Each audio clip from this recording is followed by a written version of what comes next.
Welcome back to my channel. I'm Isabel Alvarez-Arata. I'm the host of Covered in Pet Hair, a boozy show for pet lovers on Pet Life Radio and YouTube. I am just coming in with a little update for those of you that have followed my dog Titan's degenerative myelopathy diagnosis. We were told in February of 2021 that Titan had a month to live. Because he was diagnosed with degenerative myelopathy that appeared to be moving quite quickly, which that disease tends to do. We since have learned that genetically speaking, thanks to a genetic test that we did, it did not seem like he is a carrier or has any genetic markers for degenerative myelopathy. So whatever degenerative disease he has at 14 and a half years old is probably not degenerative myelopathy. It is probably something similar that maybe doesn't have a name yet because we don't fully understand, genetics and ailments of the nerves. There are probably a million ways that the nerves degenerate for older dogs. Degenerative myelopathy is probably just one of them. We did acupuncture with Titan. Our acupuncturist explained that there is a different degenerative disease that is kind of like a general catch-all that he probably has, and it's due to old age. And we did CBD oil. We improved his food. We did a few other things to help him, to sustain him. And then little by little, we kind of started taking those interventions away. So our acupuncturist retired. We stopped doing laser treatments at our veterinarian's office on a weekly basis. We had been doing them weekly, then we went to 2 weeks. Then we kind of stopped altogether just because life got busy and taking him to the vet so often got difficult with my husband's travel schedule and me taking care of the whole family by myself. So we stopped that. Again, we stopped the CBD oil. We stopped the fancy food that we were feeding him because I had done all those things thinking that he was going to be here short term, and I wanted to extend his days as much as possible.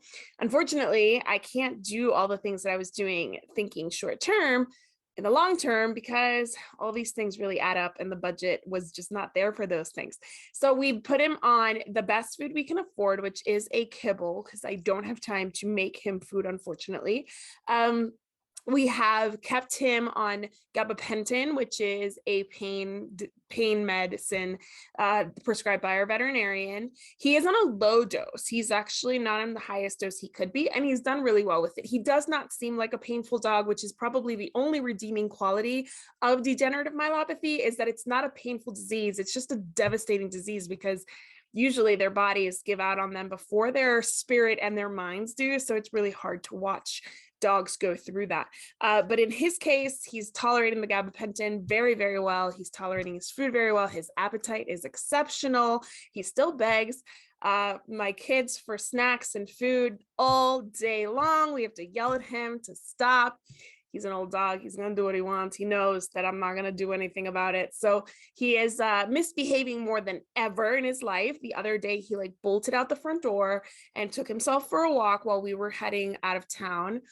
He was like, these guys are leaving this weekend and I'm going to get my walk before they go. So he got his walk. He walked all the way up to the end of the street, turned himself around, walked himself right home. I was super impressed because he's never done that before. But, old dogs are going to do what old dogs are going to do, which is one of the reasons I love old dogs so much. Their sense of self and their, strength of spirit is unbeatable.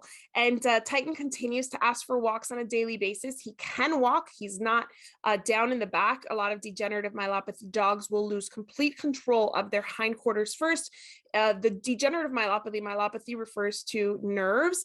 So it's a degenerative disease of the nerves, and it starts usually in the hindquarters and it works its way up.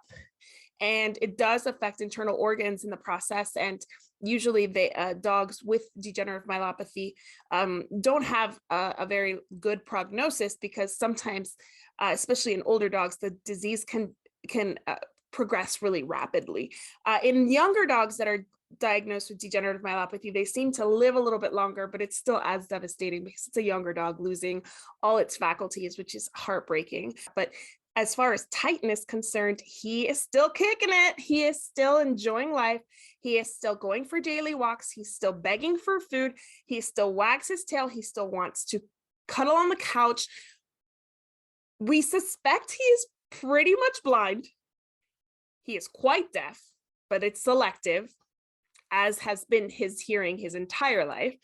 And we suspect he has some dementia going on. At 14 and a half, a dog that is, I think he's like 55 pounds, it's a very long life. So he's obviously losing it in some places, but as far as his overall outlook on life, it's still very positive. We still enjoy his company. He still enjoys ours. He still enjoys food. He still enjoys the sunshine outside. He's still at 14 and a half, rolls around in the grass outside. So like, this dog is still living his life. So thankfully, his degenerative condition is progressing super slowly. We did blood work recently and everything checked out fine. His liver enzymes are actually better than they were a year ago. So he's doing really, really well, other than, of course, just aging. And I think in the end, I look at Titan and I think he's an okay dog. He's an old dog, but he's fine. And thankfully, whatever he has is a slow progressing condition. So I just want to thank you for the support that you gave me last year. When I shared this news, I mean, I was devastated when I was given the news that Titan could be gone within a month. But that was last February, and here we are literally a year later, and he is still having fun, walking daily, eating, having a great life, enjoying a great life with a great family that loves him. I will say that he is still eliminating on his own. He goes outside, does his business, comes back in. He is incontinent, so he can't go too long anymore. Obviously, that happens just with age. He also sometimes has number 2 accidents in the house because sometimes either I believe that he's not feeling anymore, because in the hindquarters is where the majority of his degenerative condition is kind of staying right now. So I don't know that he can always feel that he has to go number 2, but I also sometimes think that maybe just comes so quickly that he doesn't realize it. He's also probably dealing with some dementia symptoms. So he sometimes has accidents in the house, but only if it's been like overnight where we haven't let him out more often. He's a really good dog. He's always been a really good dog. He was potty trained like this as a puppy. And during the day, he basically goes in and out all day. So like I'll be here working in my office and he'll be barking downstairs to go out. And I think it's probably a little bit of prevention, a little bit of, I don't know how I feel. Do I need to go? Do I not need to go? So he kind of comes in and out, which gets a little frustrating for me as I'm trying to work or when we're watching a movie or something and he just wants to come in and out. But other than that, like he's doing really well, other than the accidents we find every so often. And honestly, we only find them on days when we sleep in and we didn't let him out in time. But I mean, like he should be going out at 6 a.m. every day. And if we wait till 6:37, chances are there is an accident. But luckily it's easy cleanup. It's not urine. It's number 2. It's solid. So, you know, when you talk pets, you got to talk poop, and it's a healthy poop. It's just in my house. So I got to pick it up, clean up, and get it out of the house. So that's the only thing that's really progressed since last year. At this time last year, he wasn't really having accidents in the house. Other than that, some days, if he's been standing up and begging my kids for food too long, he does get weak in the hindquarters, and you can kind of see like this is his head, and his hindquarters kind of drop in the back instead of like being like a steady dog like this. He's kind of like this at the end of the day. But honestly, he doesn't seem to mind it because he still stands there and begs for food. So Titan's doing great. I'm so happy to be able to share that information with you or share that news with you and update you after so long. You know, at 14 and a half, I take it day by day. At this age, something can change so quickly overnight. Like I could wake up tomorrow and he could be in distress, in pain, have some kind of internal organ failure, who knows? So I'm not, you know, I'm not assuming he's going to be here forever. But yesterday I asked my husband, do you think Titan will make it to his 15th birthday? And he said, honestly, I kind of think he will. And I'm kind of with him. So let's see if we can make it to 15 and have a big party for him. Every time I say, I think Titan's getting there. I think Titan might be ready to cross the bridge.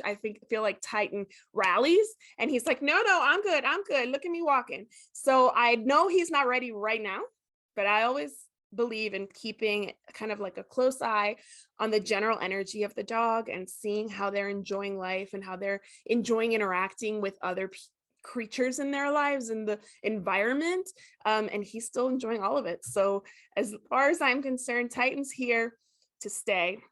for as long as he wants. Thank you for watching. Thank you again for the support that you gave me last year while I was dealing with this. And I guess I'll update you as needed. Hopefully the next update is, we celebrated Titan's 15th birthday. Who knows? Only time will tell. Thanks for watching, and I'll see you next time.